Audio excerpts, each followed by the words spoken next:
Hey there, buddy. What's up, man? Nothing much. Hey, we are live. Welcome to International Podcast Day 2018. Apologies for the quick delay. Woo! Yes, we are joined by the great, the awesome, the exciting Stephen A. Hart from trailblazers.fm. Buddy, how you doing? It's been a long time since we chatted. I know, man. I've been great, brother. Keeping Good. busy. Life at 200 miles an hour. Yeah, it never slows down, right? Absolutely. That's true. It's Well, I don't crazy. want to. I don't want to take up any more of your time. We started a few minutes late, a little No email problem. issue for whatever reason. So I'm gonna let you take over, and we look forward to hearing what you have to offer today, because I know Thank you're going you to for be the opportunity. yeah, 5 pillars to creating the ultimate podcast brand. Stephen Hart, welcome to International Podcast Day. I am just so excited. What's up, people? What's happening? This is my second time actually having an opportunity to talk on International Podcast Day. And for those of you who are joining me on live on International Podcast Day, this is a day we celebrate podcasters and the podcast community and what this channel and this medium offers to us, offers to the world. And, there's so many people who I've met who have had the pleasure of meeting through this channel. And it's been amazing. For those of you who don't know me, again, my name is Stephen A. Hart. I am a podcaster. I host the Trailblazers.fm podcast. And that is a podcast I launched back in February of 2016. And I publish each and every Monday morning at 5 a.m. Eastern. And it's been a fantastic journey. I've now had over 130, I believe tomorrow is 138 or 138th episode on the podcast. And it's been absolutely amazing to meet these amazing Black business professionals. The podcast is one that I interview and explore today's successful Black professionals, entrepreneurs, and corporate leaders. And beyond the podcast, I'm also a marketing manager for a software company and the creator of a product called Brand You Academy, that is a 6-week online course teaching you how to develop your amazing personal brand and digital footprint. And so one of the things I wanted to spend today and talk about is the 5 pillars to creating the ultimate podcast brand. And this goes beyond just podcasting in general. This speaks to, for everyone listening, how to develop your personal brand, right? One of the things I didn't touch on, and I love to start every story off by letting you know that I am a proud award-winning dad and husband, and I'm a believer, and I'm also Jamaican. So as much as the International Podcast Day website showcases my journey as a U.S. citizen now, probably 17 years at the core. Whenever I'm excited, you hear this Jamaican accent come out. So hit me up in the chat, guys. Definitely, for those of you on Instagram, hop on over right now to internationalpodcastday.com/live, and you can see me on that channel and engage with us in this chat that we're having. But I first want to just let you know, for all the Jamaicans out there, for all the dads out there, all the husbands out there, big ups. And feel free to connect with me as well. I'm on the gram, on Twitter. You can find me at Stephen A. Hart or at TB Pod for the podcast. And so today I wanted to talk again about 5 pillars to creating the ultimate podcast brand, ultimate personal brand, right? And so the first thing you guys really need to be able to do in your journey in developing your brand is to first understand who you are speaking to, right? Who is your, what we call, avatar in the marketing world? And that just means who's the ideal person you want consuming your content, who's coming to your platform that you want to serve, that you want to provide value. And it goes beyond just saying, hey, it's John or it's Jerry, right? You want to collect some demographic data. First off, you want to give that person a face and a name, right? And it can be a real person. In many ways, the listener avatars that I have for Trailblazers are people who now, as a podcaster, I look to the people who are consuming content and I make them an avatar. And so it's not just one avatar. You're not just creating one ideal consumer, because there are many people consuming your podcast content, right? So the idea is that you begin to map out, if you have someone listening to your podcast and they raise their hand. The challenge we have as podcasters, whether you see 5,000 downloads a month or 5 million downloads a month, all you're seeing in Libsyn or your podcast, stats is a number, but that number is representative of someone who's consuming your content, right? And listening to your podcast. So when that person reaches out in DM or sends you an email and says, hey, I am just loving your podcast, I'm loving your content and what you're doing, what you're representing, what you're sharing, listen, go ahead and engage with that person. Get them from the post in your comments to your DM. See if you can get on a phone call and begin to talk to that person, build a relationship with that person, and begin to understand some things that you can document about that listener to build a listener avatar. So some of the things you could begin collecting information on, obviously, gender, age range, marital status. You can figure out, do they have kids? If so, what are their ages? You can inquire about what they do for a living, right? What their occupation is. You don't have to ask them about their income, but you can backdoor into information like that. Important to figure out where they're located, right? Because as podcasters, we have consumers of our podcast in countries all around the world, right? Trailblazers is listened to in more than 110 countries globally, which is amazing to me. So figure out where your consumer is, right? And after you have this demographic data out the way, you want to begin to understand some deeper things about that person, right? What are their goals? What's driving them? And what's their personal mission and purpose? What do they value most in their life, right? Understand some things about the challenges that they have. What's keeping them up at night? That tells you some really good information about why they might be listening to your content, right? And also what you might be able to look to do in terms of content creation going forward that might be able to serve that pain point, that challenge that they're having. Another thing that's really important with understanding your avatar is their communication style. So you might inquire about content that they're already consuming. What books they're reading, what magazines, what blogs site they go to, what conferences and events they attend, and also like what YouTube channels and TV shows and influencers that they also consume content from. It tells you a lot. Tells you kind of who you might look to, right? Because they're listening to your content, but they're also consuming content from these other spots. What can you take from that? And what I have done over the past 3 years is I've now collected dozens of avatars. I have avatars all over the place because these are people who are consuming my content. So I collect all of this information. And what I've found that's been really helpful for Trailblazers is now I begin to understand what is Rich's pain points or Andre's goals or Annette's values.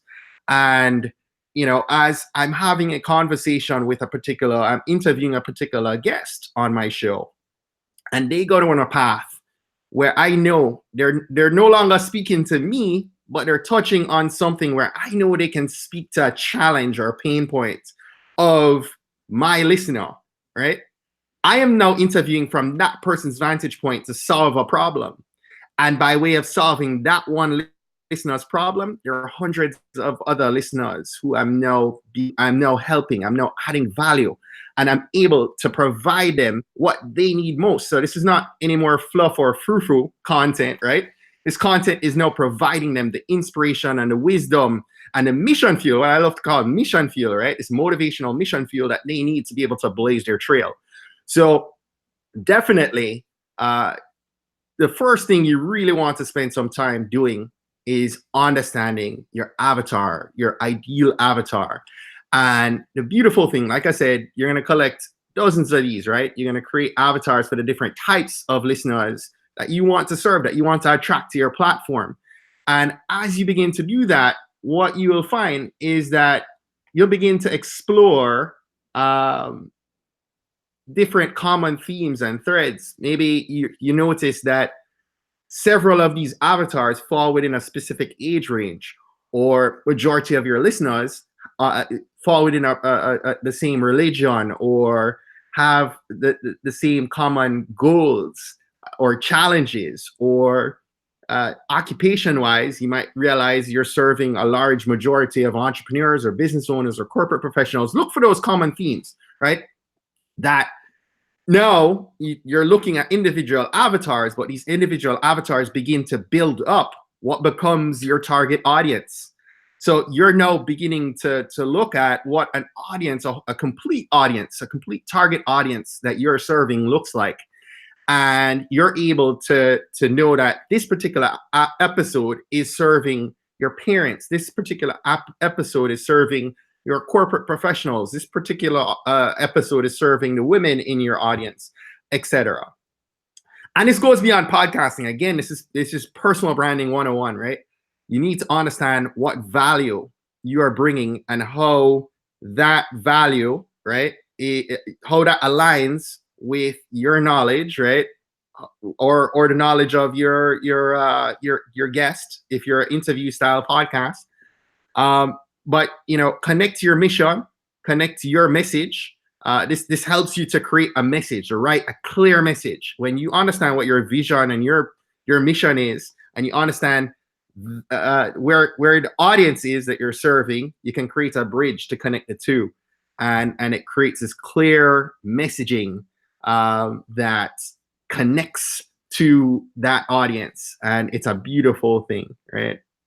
So hope, and I encourage everyone listening right now to be sure that you are spending some time on understanding who this avatar is. I can't speak to that enough, and I encourage you guys to reach out to me if you need help developing your avatar. You need more information on how to go about doing that. It's really easy. It's easy for me, but because I do it every day. But if you need to talk more about that, feel free to reach out to me, and shoot me an email over at steven@stevenahart.com, and I'd be happy to have that conversation with you. Another thing I wanted to share with you guys that I notice all too often we miss out on. A lot of times when we hear the word brand, we think of logo. And all too often when I tell people I'm a brand alignment strategist and I help people develop their personal brand, what happens is that people think of how I can develop a website or a logo. And a logo is important. It's probably the most important visual element in your brand. But before you can address your logo, there are a couple other brand elements that are really important to get right. And I'm going to talk about two right now. One is your colors, right? Your color, when you are developing a brand, what you want to do, the first thing that you want to do is decide on a color palette. Decide on 2 or 3 or 4 or 5 colors that you are going to use in your brand always, okay? And you're going to define those colors based on what's called a hex code. There are a lot of different ways that you can define color. There are different codes, right? And you'll hear RGB and CMYK and all this mess out there, right? For designers and printers, those are really important. For you, what you need to know is that you want a particular shade of orange. But to make sure that that orange is the exact same shade of orange each and every single time that you are using that shade of orange, you're going to use a hex code. Hex stands for hexadecimal, but it's a 6-digit code that is tied to that specific shade of orange or black or green, right? So, for example, you might say, you know what? I want the shade of orange that's FD6E32. Or you might say, I want the shade of green that's 139A43. And no matter where you're creating an asset, you could jump into Word, you could jump into Canva, you could jump into whatever application or software tool that you're developing marketing assets for, into Photoshop, wherever, and you can type in that color code and get the exact same shade that you are using in every other place. It is so very important, guys. People make a subconscious judgment about your brand within the first 90 seconds based on color alone, right? So color is extremely important to nail down. And be careful, because as podcasters, colors have different meanings in different areas of the world, different countries, different regions, different religions look at colors differently. So take the time to understand the colors that you're choosing for your brand. What I usually tell people and I recommend to people to do is to select one or two primary colors for your brand. Those colors are going to show up every single time that your brand is being shown on digital, in print, wherever, right?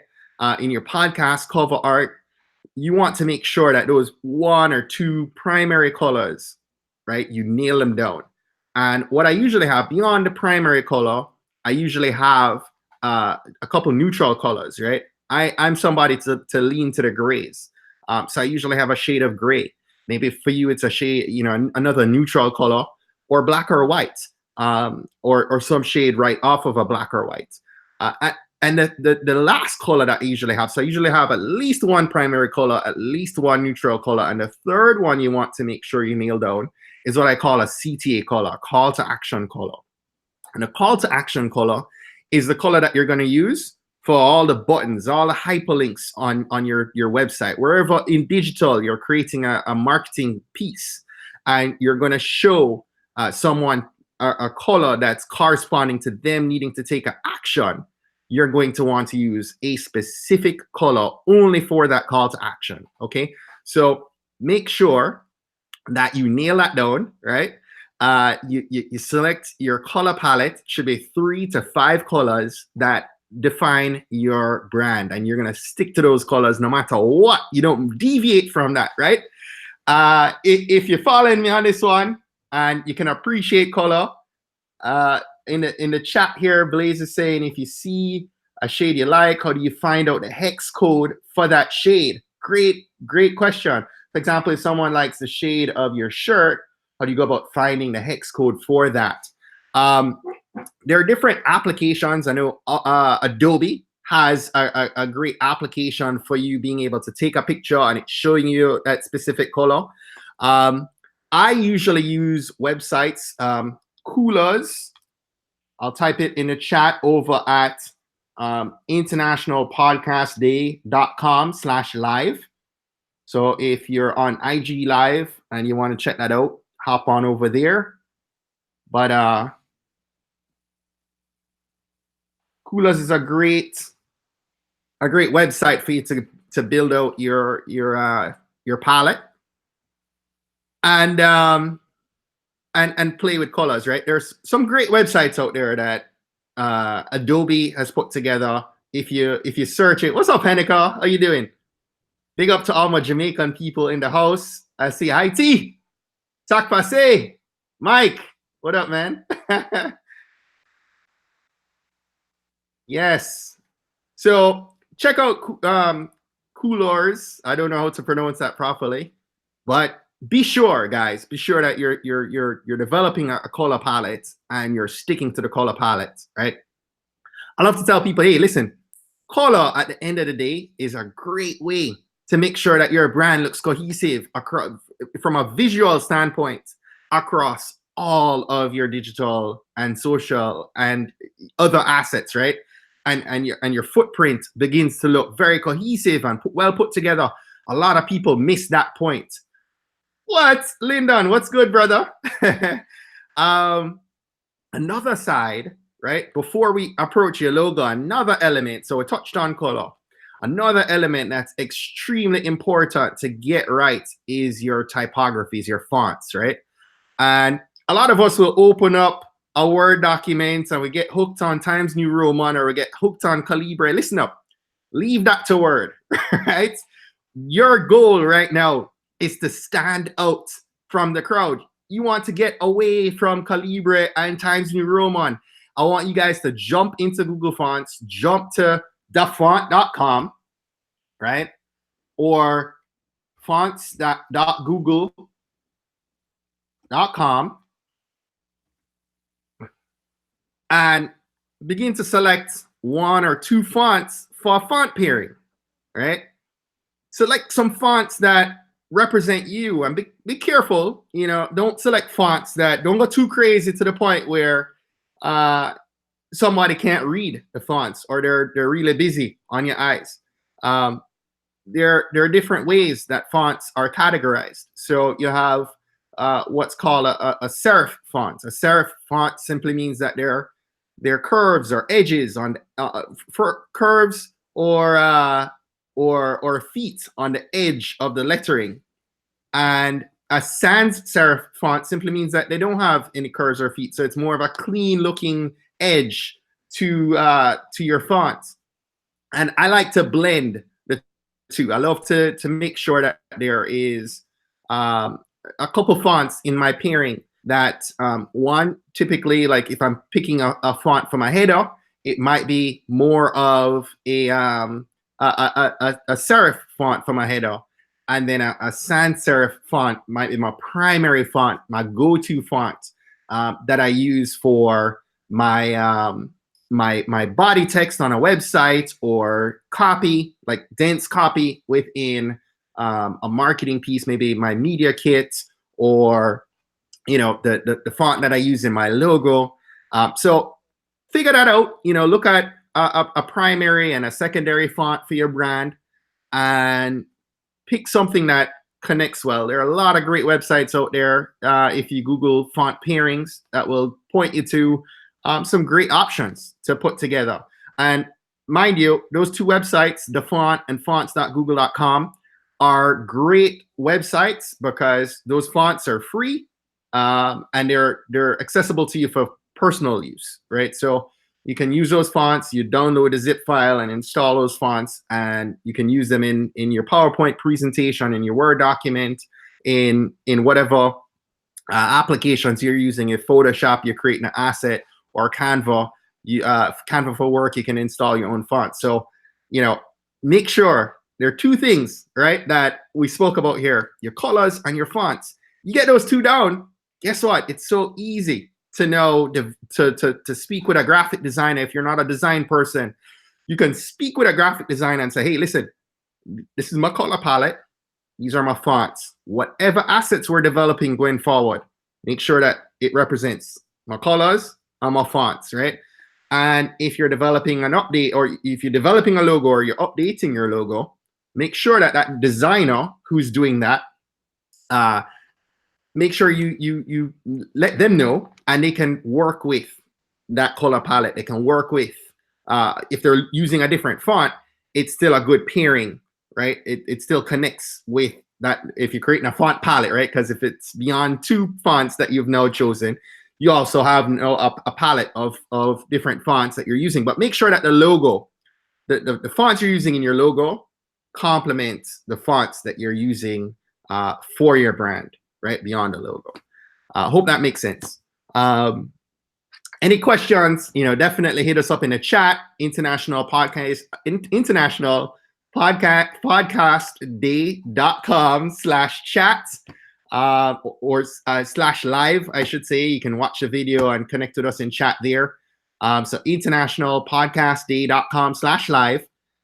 We're having a conversation over here. Lots of Jamaicans and my Caribbean posse in the house. Big ups. And so, guys, also another point I wanted to share on the logo tip is to be sure, when I talk to people and they approach me and say, hey, I need a logo, they're thinking of one single design. And what's up, Annette? How you doing? Make sure, app you mentioned, it can take pictures of something. I will have to check that Blaze experience. I will check that and let you know for sure today. I'll connect with you and confirm the name of the app. Don't know it right off. But your logo, you want to be sure. A lot of times as podcasters, we look at a logo or people that are in a digital first mindset and you're developing a brand, you're thinking about your logo's use on your website, your logo's use on your social media. But listen, we are all media companies. We're young, but we're developing big brands. All right. And I want you to make sure that you are developing a brand and treating yourself as such. So when you're developing a logo, you need to look beyond just its use case today, right? And so you want to be giving thought to how that logo is going to be used in a myriad of environments and use cases. When you're developing that logo, you're going to develop a primary logo that's used in 90% of the places that your logo is shown. Your podcast cover artwork, your website, your social media. But if your logo is set up primarily for maybe a horizontal use, right? And where it's placed maybe in a header of a website kind of has it more in that format, you may also want to give thought to how it would look and function in a square, right? So maybe for your profile picture on Facebook or in Instagram or Twitter, how is that horizontal logo going to fit just right? So have some, altered use cases, right? Like when that designer is developing that logo, make sure that you're creating different variations of your logo. Another thing to do, and I call it a reverse, right, with your logo, is that start off without color, right? I usually start off a logo design with looking at traditional thinking was that Daniel has a question here. Traditional thinking was that serif fonts are better for printed text. Sans serif fonts are better for screens since that was based on low resolution. Do you think retina displays change ideal fonts for body text? Honestly speaking, it depends on the font, Daniel, because again, I've heard that argument posed. I'm personally one to lean to sans serif fonts, and I've never found that I do quite a bit of print material in my day-to-day with brochures, with different kinds of marketing material. I do quite a bit of events and develop different assets, and I primarily lean to sans serif font. So it presents well on screens, but I think it can be applicable in a myriad of use cases. What I found is that the blend creates good contrast. And so what you don't want is heavy use of just one, straight throughout the page. You can break it up and create headers using a serif font and then the body being a sans serif or vice versa. It really depends on the blend of the two and how they look.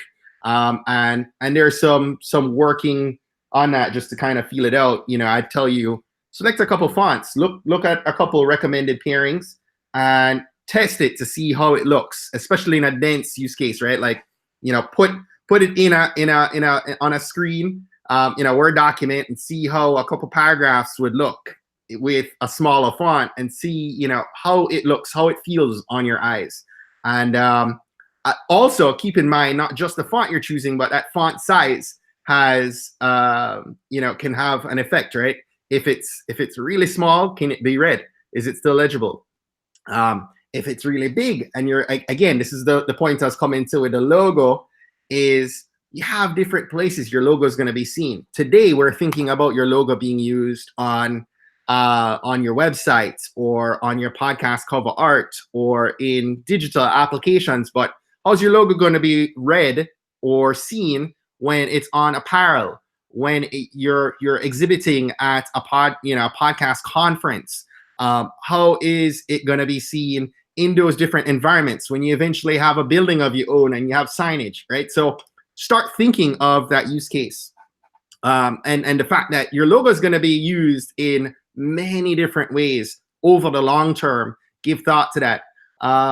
Like to get my image in a square for YouTube and for Instagram stories. Yeah, I mean, definitely give thought to the different places that you're going to use that logo. Be sure that you have that horizontal, vertical format of the logo, but also make sure you have that logo in all white, in all black, because I'm doing a trade show right now. I'm developing some apparel for a trade show next month. And one of the things we're doing this week is getting polo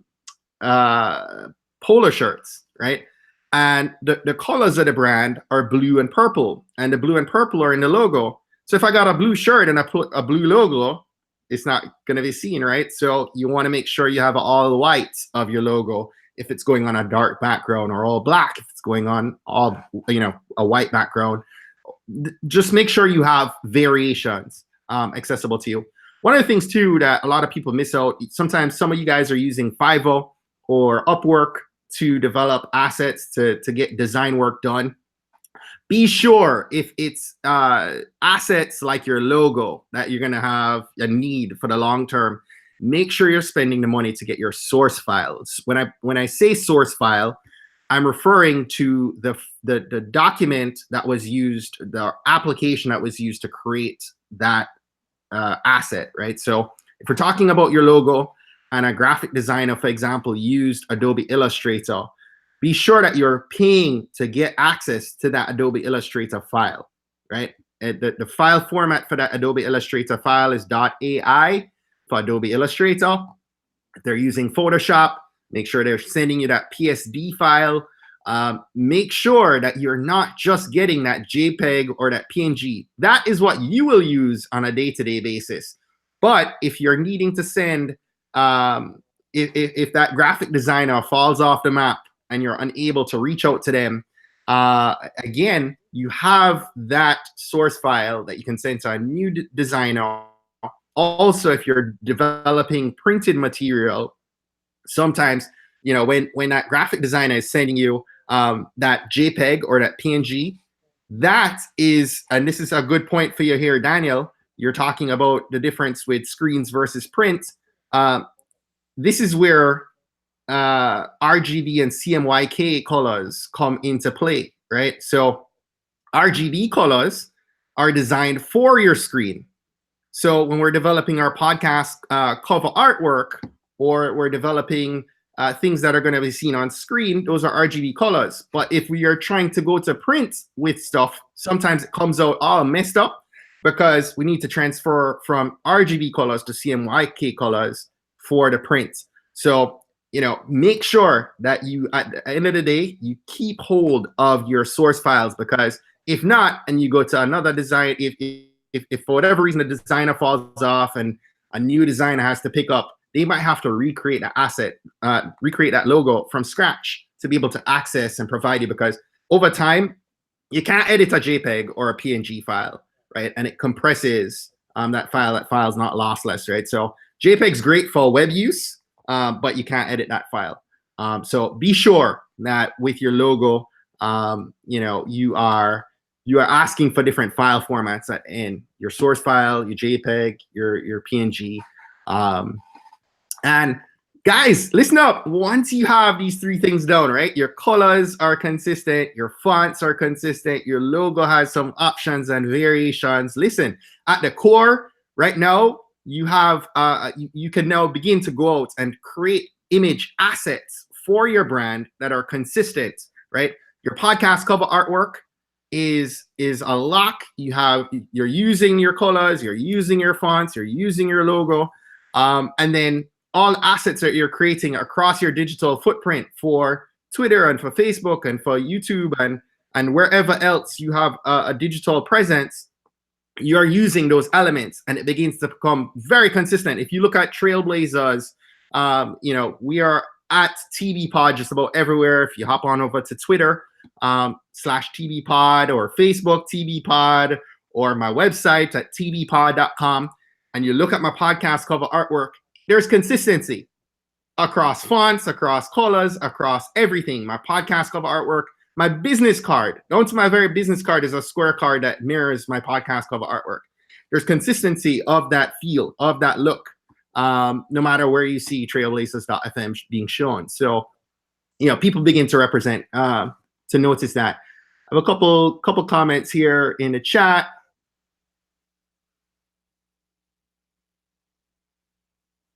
Okay, good deal. So, so definitely, the image assets, guys, is really important. Make sure that you are using another great point here. Make sure that you're using images that are high resolution. If you're running an interview style podcast, be sure that when that person is sending you an image of themselves, that is a high resolution image that you're bringing into your Canva or your Photoshop.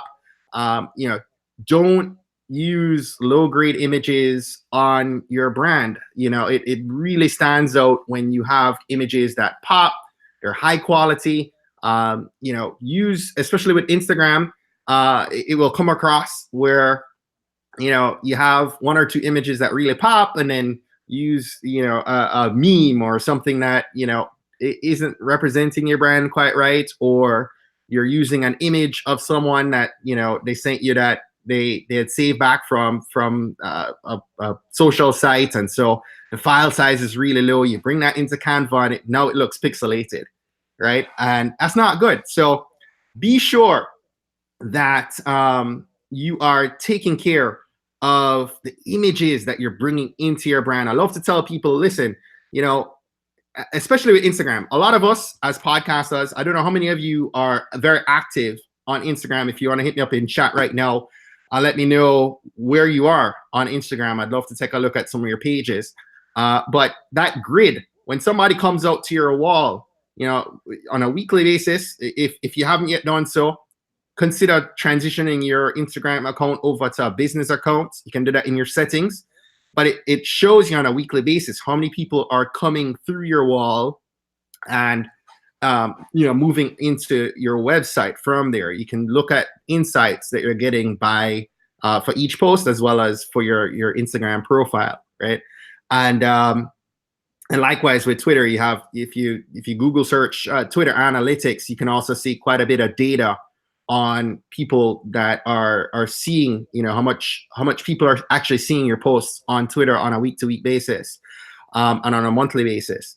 Look at those metrics. It's going to tell you quite a bit about where you're getting traffic, and being able to help you to understand where your traffic may be coming from, and where you have your listening audience connecting with you. But with IG, it's really important that you give thought to how that grid wall, when you come out and look at your profile, I love to tell people, look at the first 9 images, right? 3 across, 3 down.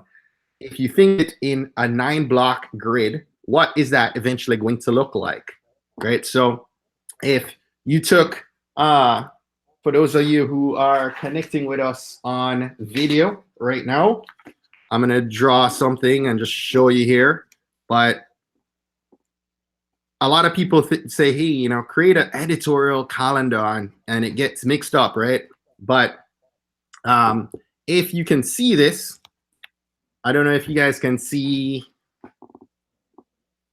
but, create a tic-tac-toe square, right? 1, 2, 3, 4, 5, 6, 7, 8, 9. 1 begins in the bottom right and comes across 1, 2, 3, 4, 5, 6. 4 is in the middle right, and 9 is your top left, right? So just draw a tic-tac-toe square, right? 1, 2, 3, 4, 5, 6, 7, 8, 9. And that's the way you schedule your posts. If you're scheduling your posts, are you going to create your content for Instagram? And what's happening here, guys, is that you are now becoming deliberate. So you could say, what I want in this square is I want an image, right? Or I want to do,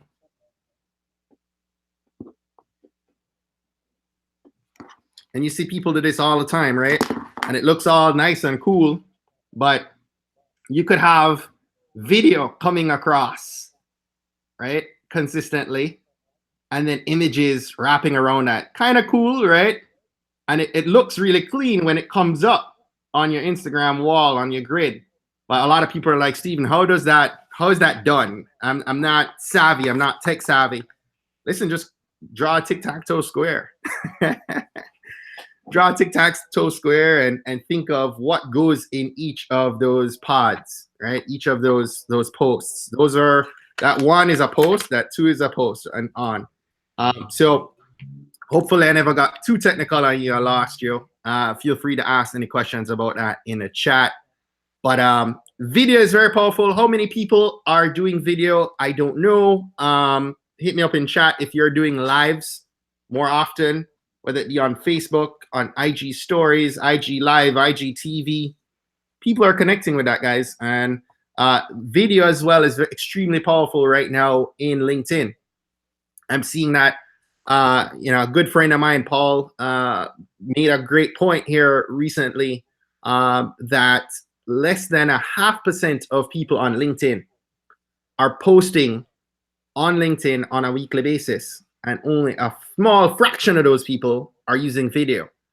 What we are podcasters, so video might not be your primary channel, but you can use a tool like Get Audiogram, right? I'm happy to share the link for Audiogram if you guys aren't familiar.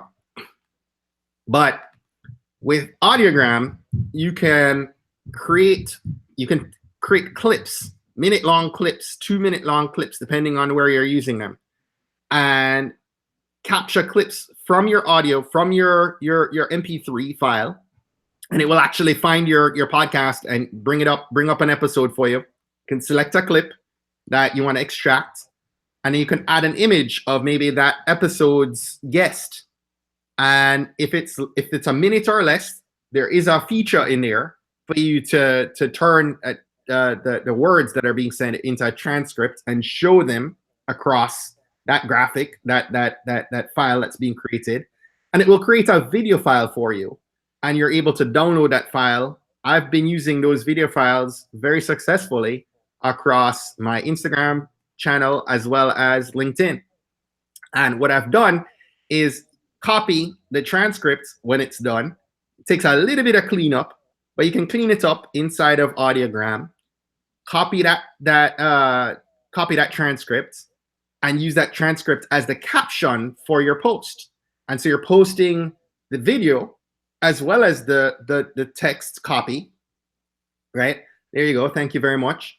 And now you have a post, right? And it's not just an image that you're saying, hey, come and listen to my podcast episode with so-and-so, right?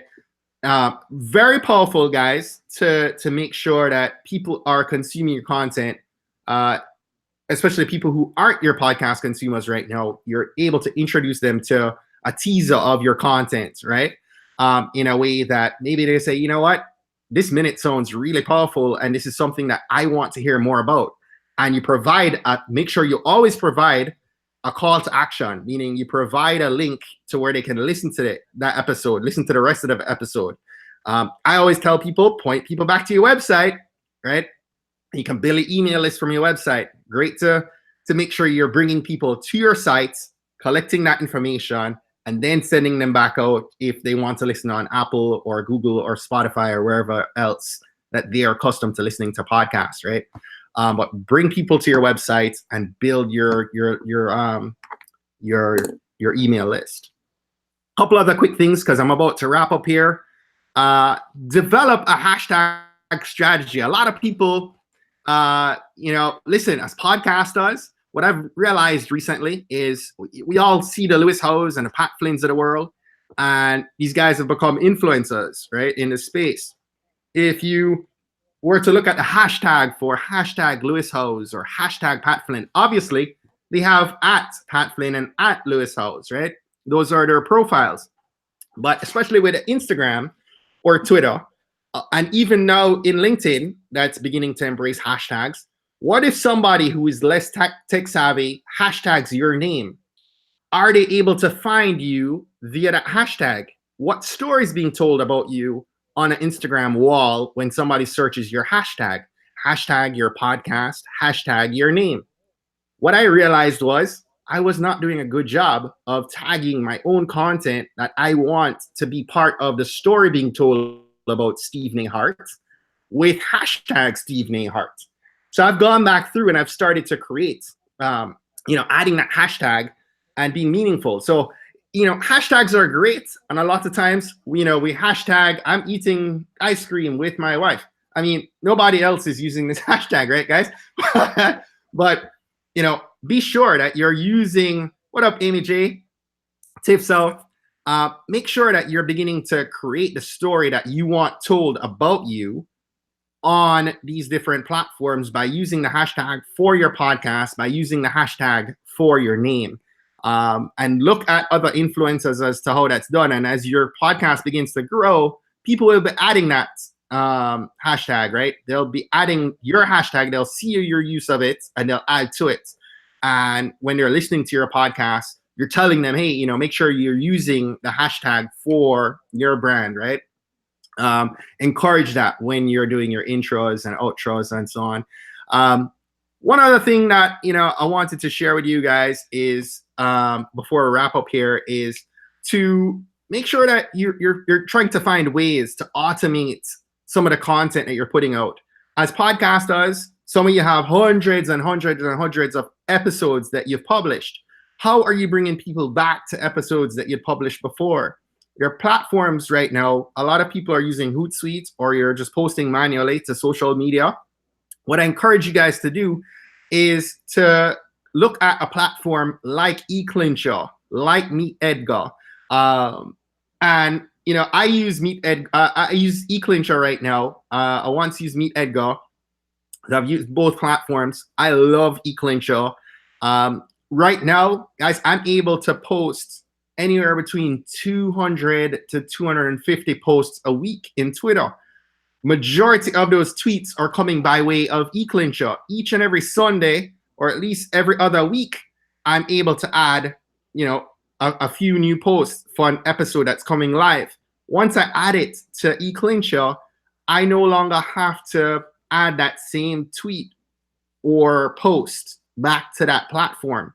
It's a category that I'm setting up for my guests for Twitter or for Facebook or whatever platform. And I tell eClincher, look, I want 7 posts to go out each day for Twitter, right? Or 10 posts to go out each day for Twitter. And so across the week, it's sending out 70 posts for that category of content. And it will cycle through whatever's in that categories library. So if I had, for example, 200 posts, right, in there, I probably have 300 and something posts in there now, in one bucket for Trailblazer guests that I've built up over the last couple of years. So there are 300 posts in this one bucket. And in that bucket, I say post out, 100 times a week, for example. Your 300 posts, what it's going to do is it's going to cycle through that post for 3 weeks, 100 posts each week, and it gets through all the posts and it will cycle right back through and come back through. But the likelihood is by the time it cycles back through, that post that came up on a Monday at 11 a.m. is now cycling back through on a Saturday at 2 p.m. Completely different person is seeing that tweet, and the life of a tweet is all of 10 minutes. So the great thing is that, that content gets to be seen by different people, at different times. And it really helps to continue to keep our content growing. So I hope that I've shared some wisdom and knowledge. I see my man Dave here. And Dave? Yeah, man, every time you join International Podcast Day or anytime I've seen you speak, dude, wealth of knowledge. I mean, you just give so many actionable items and so many things for us to think, both in the short term, long term, how to brand yourself, how to use social media, things to think about in the future. So I can't thank you enough for joining, being part of International Podcast Day 2018. Thank you again, man. Appreciate you, man. And can I just share one more thing here, guys? I'm wrapping up here, but feel free to connect with me over on social. I'm everywhere at Stephen A. Hart or at TB Pod. Love to connect with you and hear more about what you do with your podcast and see how we can work together.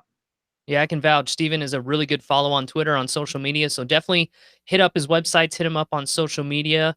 Steven, thanks again, man. Always a pleasure having you on. Thank you, brother. All Appreciate you, right. man.